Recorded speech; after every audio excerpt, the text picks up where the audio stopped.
Assalamualaikum warahmatullahi wabarakatuh. Perkenalkan, nama saya Akira Zara Baskarina dengan NIM 4003052462038 dari kelas gedung 1. Di sini saya akan menjelaskan mengenai perbedaan CPT dan SPT, tugas rekayasa pondasi. Baik, kita masuk ke pengertian SPT dan CPT itu sendiri. Pengertian untuk CPT atau Penetration Test atau G-sondir adalah uji penetrasi statis yang dilakukan dengan menekan konus baja ke dalam tanah secara perlahan dan terus-menerus menggunakan alat sondir dengan kecepatan konstan, biasanya 2 cm per detik. Kemudian untuk SPT itu sendiri atau Standard Penetration Test itu adalah uji penetrasi standar yang dilakukan di lapangan untuk mengetahui kekerasan atau kepadatan tanah dengan cara memukul tabung sampel split spoon sampler ke dalam tanah menggunakan palu seberat 63,5 kg dengan dijatuhkan dari ketinggian kurang lebih 75 cm. Kita masuk ke data yang diperoleh dari pengujian CPT dan SPT ini sendiri. Untuk CPT itu kita bisa mendapat nilai KIC atau tahanan ujung konus. Nah, gaya perlawanan ujung konus terhadap penetrasi di mana menggambarkan kekuatan tanah atau daya dukung tanah. Yang kedua, kita bisa mendapat nilai tahanan lekat selimut atau Fs, yaitu gaya gesek pada selimut konus yang menunjukkan kohesi atau gesekan tanah terhadap permukaan konus. Yang ketiga, bisa mendapat perbandingan gesekan RF.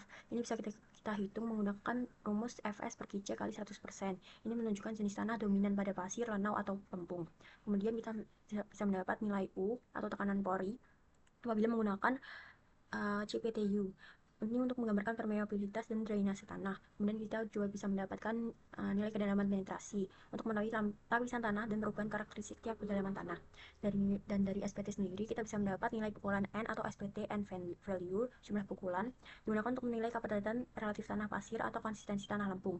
Yang kedua, kita bisa mendapat nilai N60 atau N koreksi energi.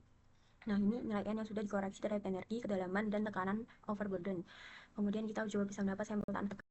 Sampel dapat diambil dari tabung split spoon untuk identifikasi visual, klasifikasi tanah, dan uji laboratorium, misal kadar air, batas, Atterberg, dan lain-lain. Kemudian juga bisa mendapat kedalaman lapisan tanah. Ini untuk menunjukkan profil stratigrafi tanah di lokasi bor. Nah, penggunaan data SPT dan CPT dalam perencanaan pondasi itu sendiri. Untuk CPT untuk menentukan jenis dan kekuatan tanah pada tiap kedalaman, menentukan kedalaman tanah keras sebagai dasar pondasi, menghitung daya dukung tanah, ultimate bearing capacity, dengan korelasi empiris dengan rumus KLO sama dengan KC per 5 per 10 min 10. Untuk nilai KC rendah itu untuk menggambarkan tanah lunak dan KC tinggi untuk tanah keras atau padat. Kemudian bisa juga menentukan tahanan ujung atau end bearing dan tahanan selimut skin friction pada pondasi tiang. Dan kita juga bisa menentukan profil tanah secara detail untuk analisis stabilitas dan penurunan atau settlement. Untuk SPT sendiri atau Standard Penetration Test itu kita bisa menentukan kepadatan relatif DR atau konsistensi tanah, menghitung daya dukung tanah empiris dengan korelasi nilai N, misal kilo N kali 15 min 30 kN per meter persegi. Kemudian menghitung daya dukung pondasi tiang pondasi berdasarkan nilai N untuk tahanan dan selimut, dan memberikan sampel aktual untuk uji laboratorium sehingga sifat fisik tanah dapat diverifikasi. Untuk perbedaan di sini ada data CPT dan alat sondirnya. Nah, untuk CPT ini sendiri diberhentikan apabila 3 kali berturut-turut menyentuh pada angka 250. Itu menggambarkan sudah menyentuh tanah keras. Ini ada data dari SPT dan alatnya juga. Nah, untuk SPT sendiri diberhentikan apabila nilai N2 plus N3 atau nilai N-nya itu sudah mencapai angka lebih dari 50. Itu menggambarkan tanah sudah sangat padat.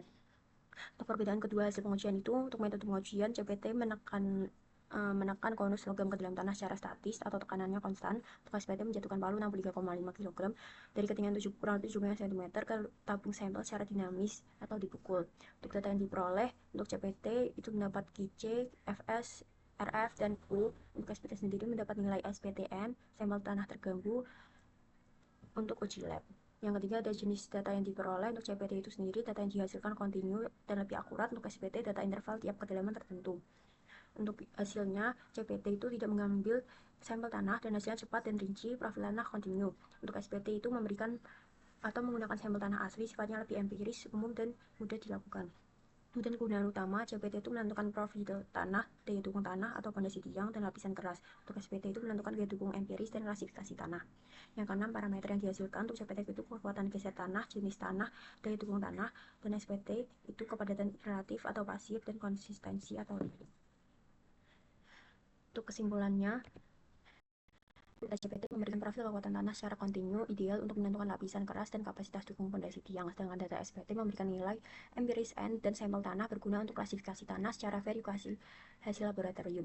Kedua pengujian ini saling melengkapi dan sering digunakan bersama untuk mendapatkan gambaran yang akurat dan menyeluruh tentang kondisi tanah pada perencanaan pondasi. Mohon maaf apabila ada hidayah. Wassalamualaikum warahmatullahi wabarakatuh.